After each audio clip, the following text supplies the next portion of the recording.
তো বন্ধুরা, অনেক কষ্ট নিয়ে কথাটা বলছি, ভীষণই কষ্ট। আর আমার সঙ্গে যেটা হবে সেটা আমি বুঝতে পারিনি, ভাবতেও পারিনি। তো ইউটিউবে যেখানে আমি ডেলি ব্লগ ছাড়ছিলাম, আর চ্যানেলটার নাম হচ্ছে সোনালি ব্লগ, তো সেই চ্যানেলটা আমার এখন আর নেই।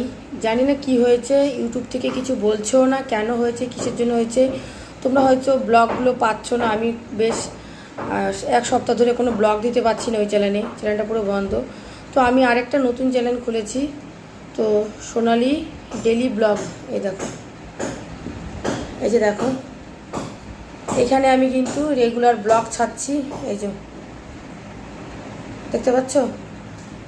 তো এই চ্যানেলটার নাম হচ্ছে সোনালি ডেলি ব্লগ। এবার থেকে এইখানে আমি রেগুলার ব্লগ দেব। খুবই কষ্ট হচ্ছে, মানে এতটা দূর আমি আগিয়েছি ওই চ্যানেলটার থেকে, আমি মানে কী বলবো, এত